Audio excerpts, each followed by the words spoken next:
যে যে অফুরন্ত ক্ষতি তা মানুষে করতে পারে না।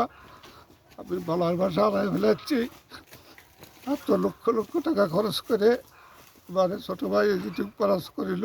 ফকিরহাটের পানের বরজে অগ্নিকাণ্ডে প্রায় ৩০ লাখ টাকার ক্ষতি। শেখ মাছুম বিল্লার পাঠানো ভিডিও চিত্রে এবার থাকছে বিস্তারিত। বাগেরহাটের ফকিরহাটে পানের বরজে ভয়াবহ অগ্নিকাণ্ডের ঘটনা ঘটেছে। এতে প্রায় ৩০ লাখ টাকার ক্ষতি হয়েছে। সোমবার সকাল 10টার দিকে ফকিরহাট সদর ইউনিয়নের পাগলা দিয়াপাড়া এলাকায় 85 শেখ খাইরুল বাশারের পানের বরজে আগুন লাগে।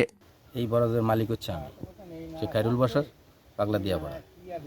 তা আজকের আনুমানিক 10টার দিকে হঠাৎ করে আমি বাসায় ছিলাম, হঠাৎ করে আশেপাশে যে মহিলারা আছে এরা চেঁচামেচি চিৎকার করতেছে যে বরজে আগুন ধরে গেছে তোমার।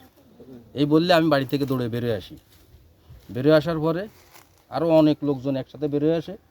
আসার পরে মোটামুটি আগুন নিভানোর চেষ্টা করে। এই অবস্থায় অনেকে হাত পা পুড়িছে, অগ্নিদগ্ধ হয়েছে নিভাতে যে। তারপরে আমিও ছিলাম সেখানে।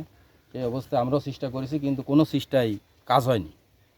মানে সেকেন্ডে 10 মিনিটের ভিতরে টোটাল বরজে আগুন হয়ে গেছে, ছড়ায় গেছে।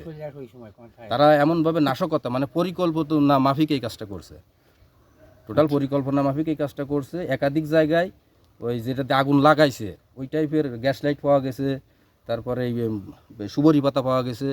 এটার মাধ্যমে তারা টোটাল বরজে একসঙ্গে আগুন লাগাই দিছে। সেভাবে সবাই ছিল এখানে, এলাকাবাসী ছিল, গ্রামবাসী ছিল, থানাতে কল করা হয়েছিল, প্রশাসনের লোকও ছিল, তারাও আসছে দেখছে ফিল্ডে। মোটামুটি আনুমানিক আমার প্রায় 30 লাখ টাকার মতো ক্ষতি হয়েছে।